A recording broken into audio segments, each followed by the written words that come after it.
Hello everyone, and today we're taking a look at the ultra expensive RTX 4080.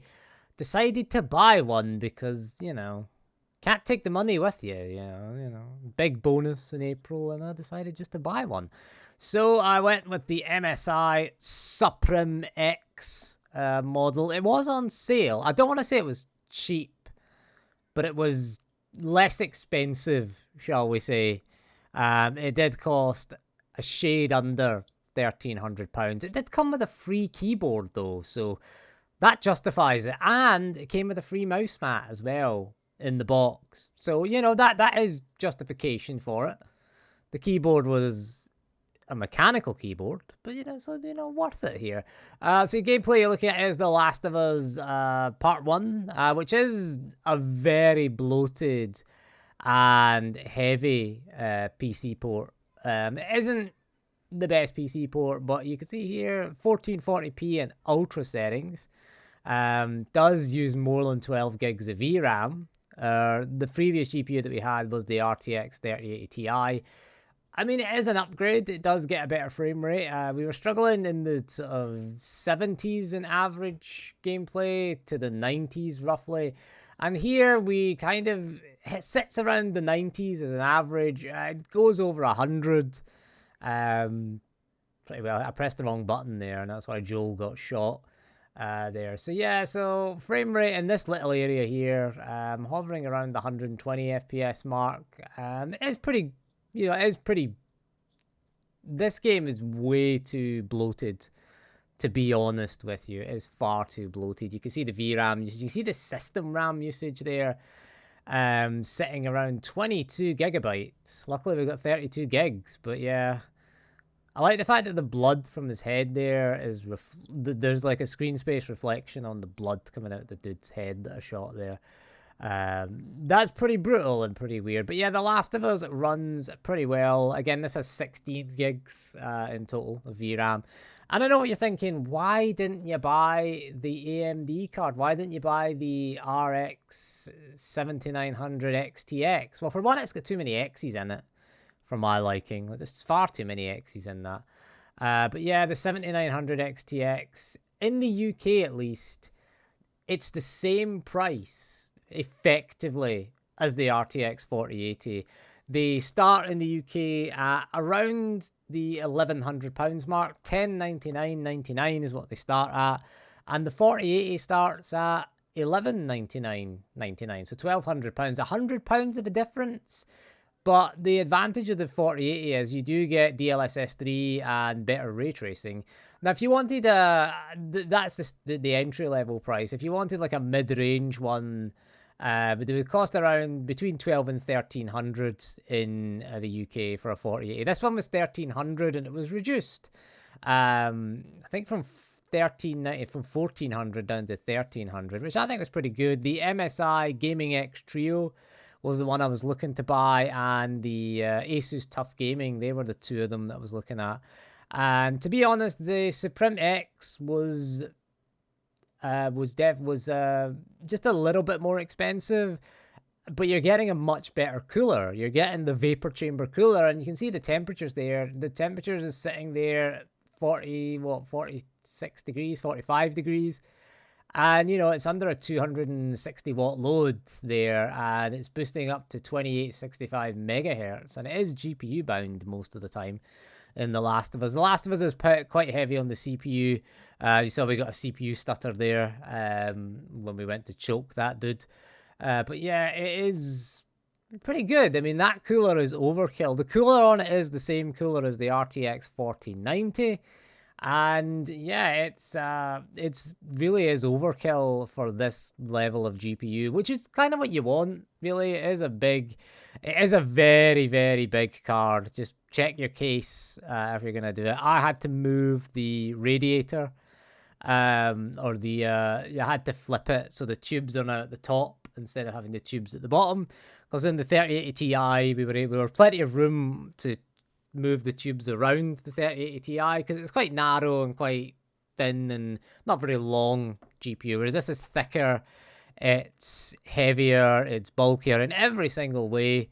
You got Joel choking that guy out, and Tess is choking that guy out as well. So that's good there. So we'll move on to some benchmarks, some path tracing, some ray tracing, and some too much ray tracing as well. So let's get on with this then as we take a look at the RTX 4080 non-TI.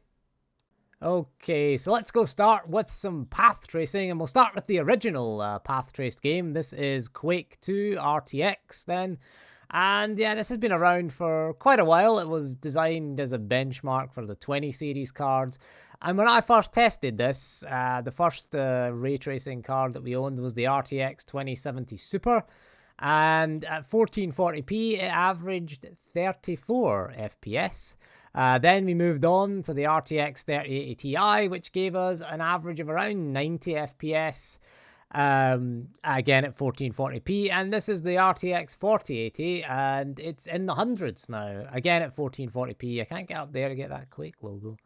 Don't remember how to get up there, but anyway, yeah, the frame rate is in the hundreds, which is a pretty good baseline for the path tracing. I can't get up on that thing there, so we'll just pick up the bullets and then we'll get on with it there. So yeah, this is the original. This came out with the 20 series cards, and it was designed as a benchmark for them. So we're way beyond what any of the 20 series cards could do with the 4080. But it is a good place to start and just see what kind of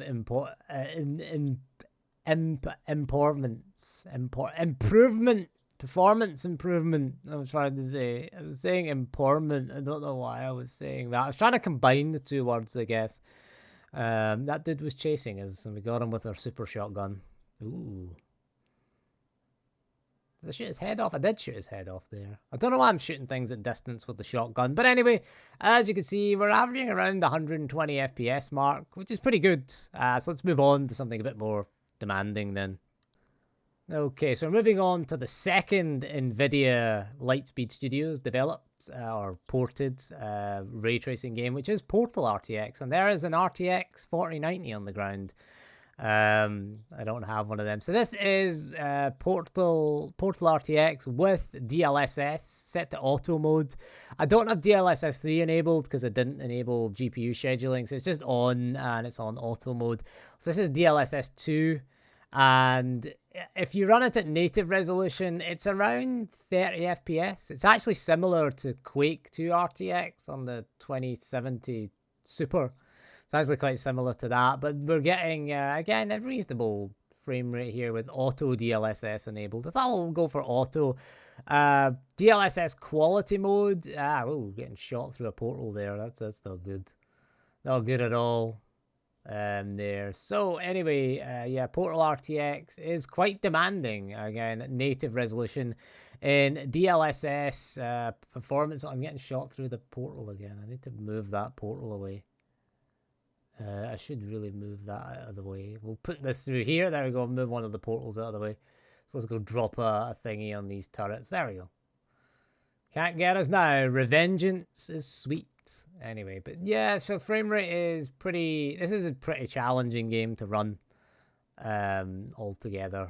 Portal RTX is one of those that is really tough. You really need DLSS 3 for this game, but we'll use DLSS 2 because I forgot to enable GPU scheduling so you can get the frame generation. We'll look at that later on in the video. But yeah, it runs... okay, just like leaving it to its own devices into the 70s. It is GPU bound, and it is a very tough game to run because this was designed for DLSS 3, if you remember. So DLSS quality mode can't get you to 60 FPS. So I'm thinking it's around DLSS balanced mode here. These turrets are shooting me a lot. I'm going to go get these thingies back, the cubes back. Nah, nice turret. There's Shell's blood on the wall. There. But anyway, so we will take a look at something else now. Let's see if it can run Crysis then. Right, so this is Crysis at 1440p on Can It Run Crysis settings. And it does a pretty good job. The ray tracing is on here. And bear in mind, Crysis doesn't use... I don't know why are all those AI dudes around that truck. I have no idea. But yeah, Crysis uses software ray tracing. It doesn't use hardware accelerated ray tracing.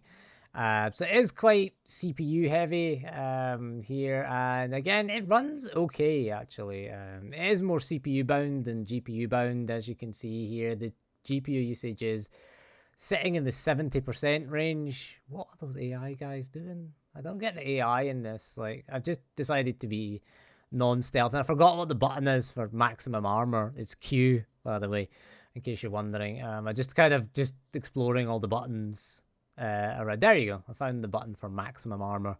Because I don't like Crysis, to be honest. I thought it's one of the most overrated games I've ever played. Apart from its visuals, which are kind of dated now.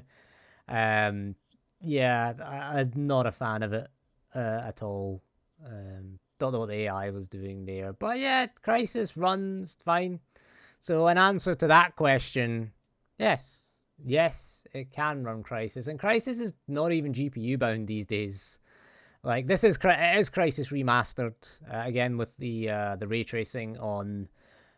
So we've got ray trace. I think it's only ray traced reflections we've got for Crysis. I'm not sure.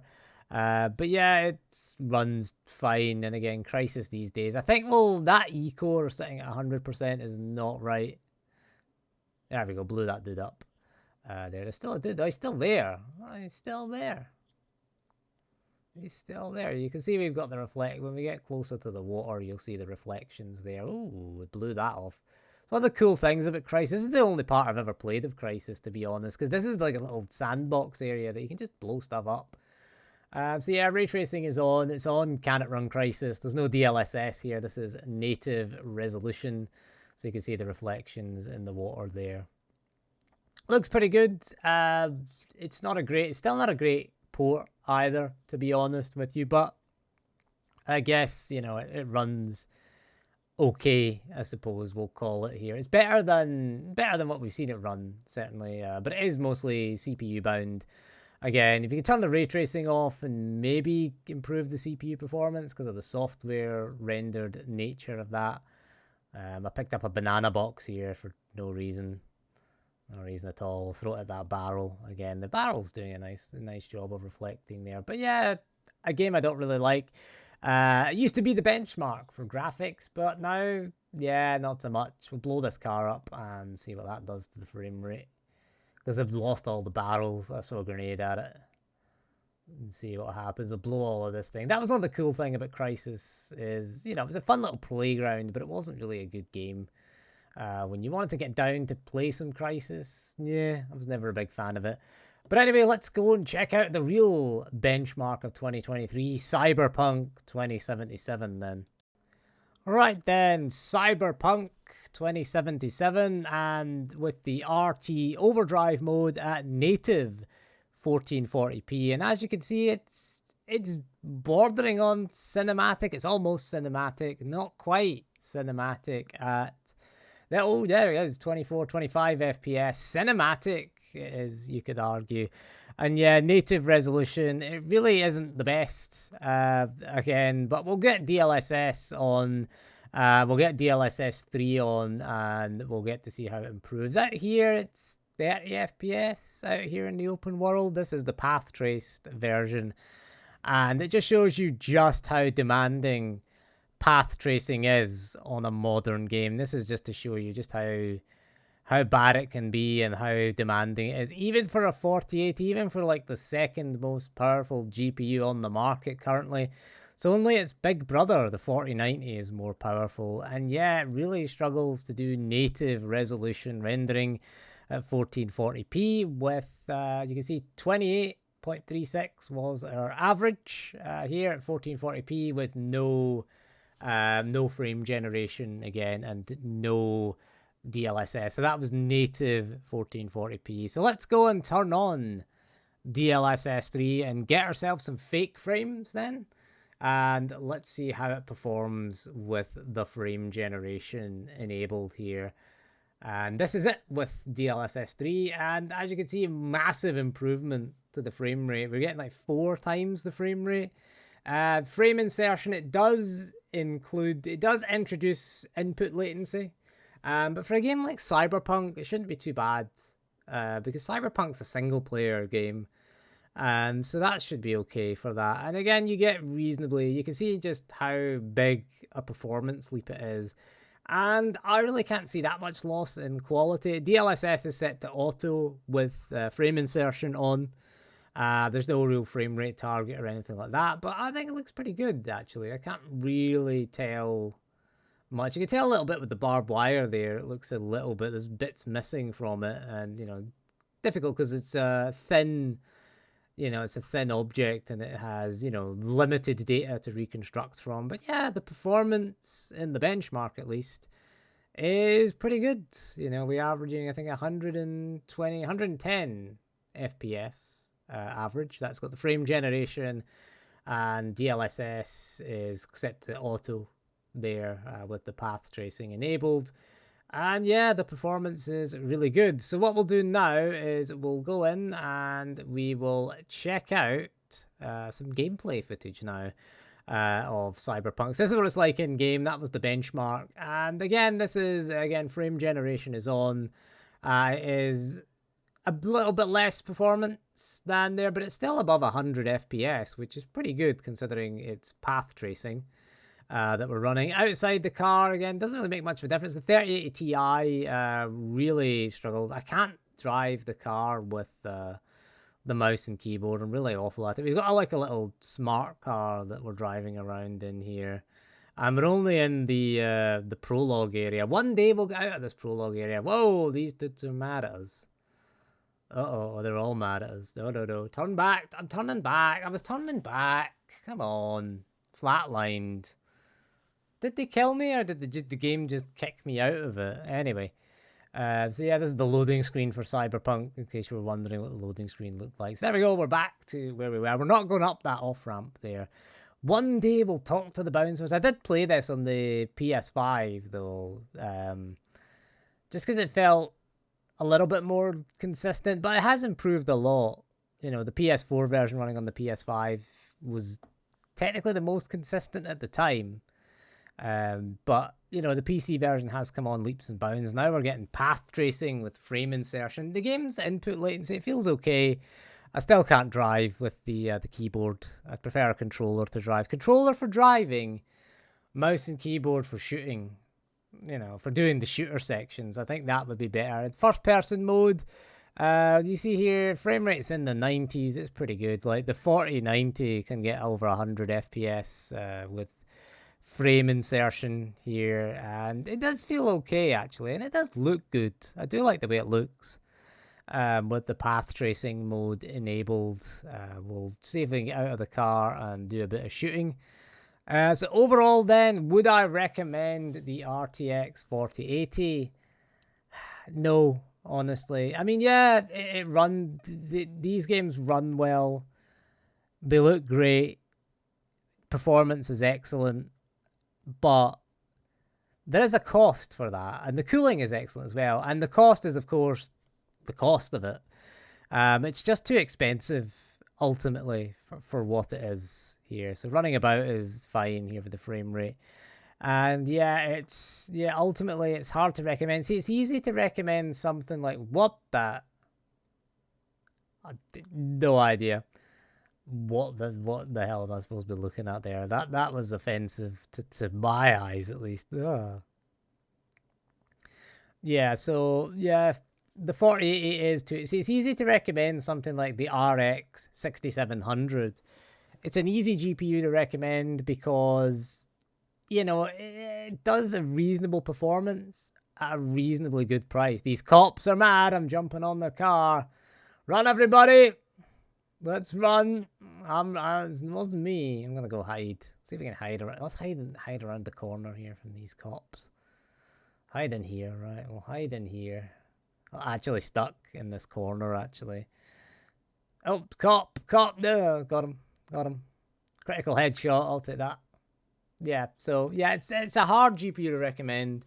Because the RX 6700 non-XT, it was a decent card and delivered decent performance for the money, whereas this card costs 3 times as much as that card. And yes, it does deliver performance.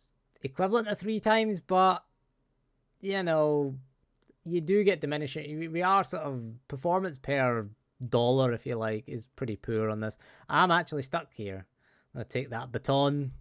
So I'm a sitting duck for these cops, although they're just lining up one at a time to shoot me. So, you know, that's pretty good.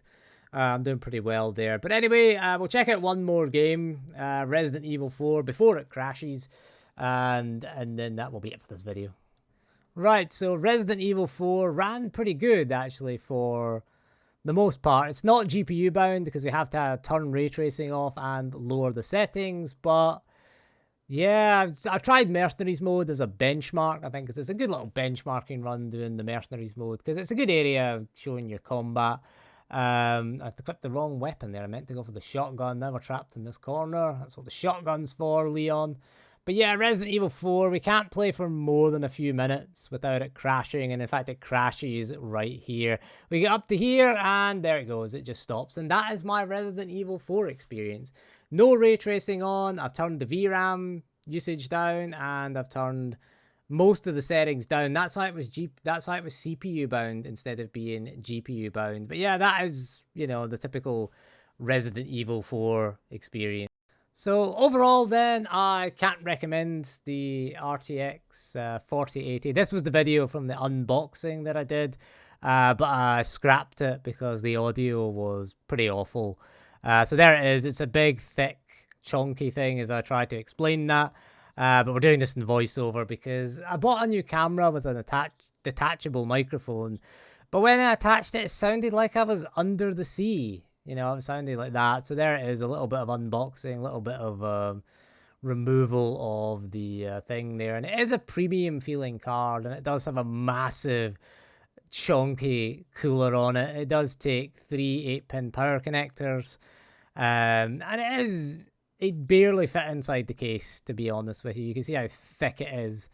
The Supreme, it says Supreme on it, but we're going, yeah, it says it's Supreme X. It's supposed to be Supreme, but I'm calling it Supreme.